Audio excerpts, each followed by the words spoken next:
What it is? Hey, another person I'm gonna talk about, Nussie.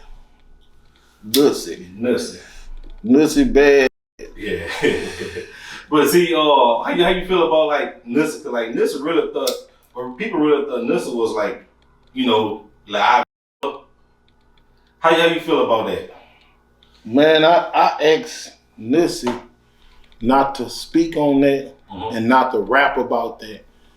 So one time we had a little misunderstanding and shenanigans, but we didn't let it get out of hand because Nussie knew me and I knew Nussie. And like I knew Nussie before I knew a lot of them dudes because I come from Big D and Nussie people come from Big D. You feel me? And Nussie was always Nussie. And it's like Nussie had Southside in him more with me than, other people knew. So it's like me and Nussie was always close.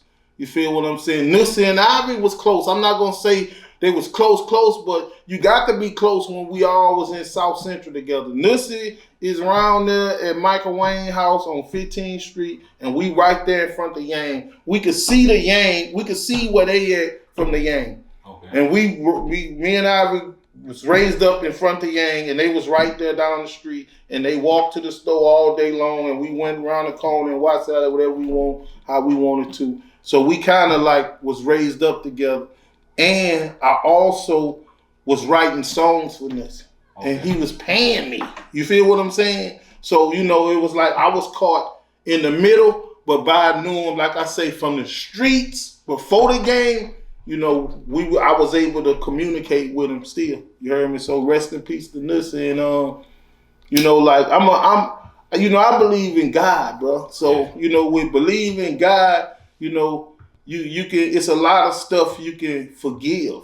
You feel what I'm saying? And somebody's memories, somebody's legacy, you can forgive that. Yeah. You feel what I'm saying? You can let that get his homage. You can let that get its glow. Like I ain't gonna never diss that man. You feel what I'm saying? Because I knew that wasn't what our relationship was based on.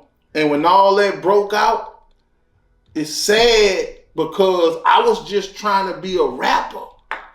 You feel what I'm saying? Now, some of these guys was too. See, and it wasn't just me. It was me, it was Nussie, it was Marquise, it was Big Mike, it was niggas from all over Baton Rouge. Yeah. There was street niggas trying to be rappers, and I had got in. Shout out to Turk and Mel, because they were street being CEOs. So I got in. But these other like, we got to get in some kind of way. So I'm on the inside playing it cool, but at the same time, I got the street mentality and I'm connected with the streets. You feel what I'm saying? So you feel like if you would have spoke up, paint would have went different? Nah, because it didn't. It all escalated when I was in jail. Oh, you was in jail. And it's like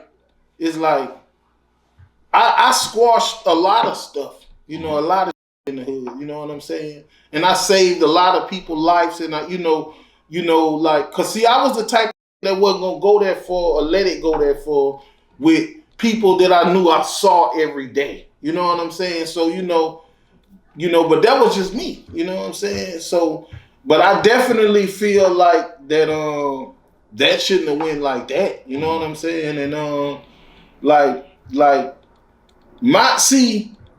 if they would have came, if it would have worked for me, it would have worked for a lot of them dudes. Yeah, because you want to see other people win. Because, like, say for instance, if it would have worked for me, it would have worked for Ivy. He wouldn't have never even had to get caught up in that situation. Because Ivy was trying to get out the streets. He had everything he needed in the streets. But me and Ivy was right and left. Like, we made a CD on a tape. That's how long ago we been, doing it. So we had a little 16 Warrior, 17 Soldier, but I was gifted. So by the time we got to this point, he just wanted me to just write for him. So he like, well, you know, I understand your situation ain't going well, you know, with who you with, but also he went to jail too before, like he was in jail when that situation happened for me. I was in jail when things happened for him. Like I might have showed him how to slang. I might have showed him how to bag up weed. I might have showed him how to, you know, thug. I might have showed him how to shoot, but I didn't teach him. I just showed him. So it's like he learned on his own or from other people, but he got way better than me, way higher than me, way more faster than me. He became the man. So he became one of my support systems, because a support system is somebody that contribute to what you got going on, not looking for anything in return, just to help you. You feel what I'm saying? Knowing what type of person you is. So, you know, like that kind of went like that. So by him getting in a situation like that, he, like I say, he just wanted to turn his dirty money clean and have some stability behind it. And that's where TBG came in at, because Ivy was trying to build some stability.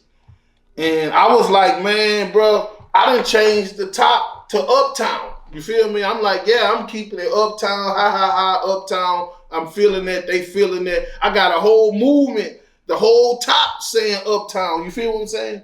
So he like, nah, I'm old school. You heard me? Like, I'm from that top. You feel me? Like, you know, so I'm like, okay, cool. I respect that. So, you know, that's how Top Boy Gorillas come along. And that's the only reason why I say that people say that I was part of that or I started that or something like that.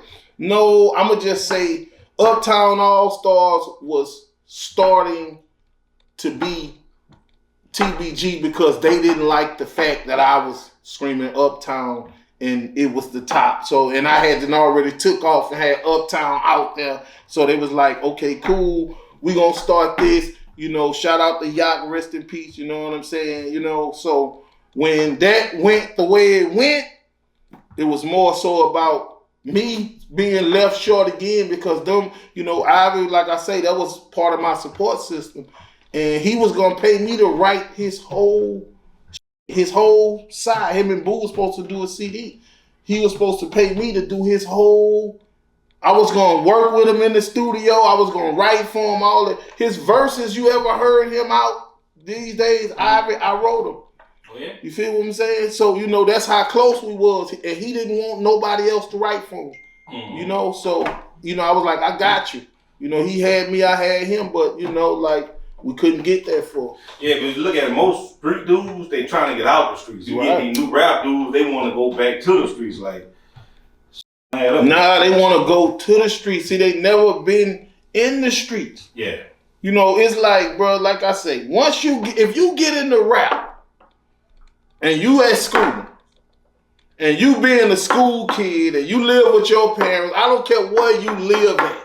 If you a school kid, and you know, doing the school thing and you behaving and you just, you know, just because you live in Dixie or Fairfield or Easy Town, that don't mean that you was a street. Yeah. You feel me? You got to go get in the streets. You got to go sign up. You got to go earn your stripes. You got to go get certified. So, you know, everybody, all rappers don't be street. Some of them just be rappers, man. Some of them, and if you rap first, you lost your opportunity. If you get exposed to the rap before you get exposed to the streets, you came in through rap.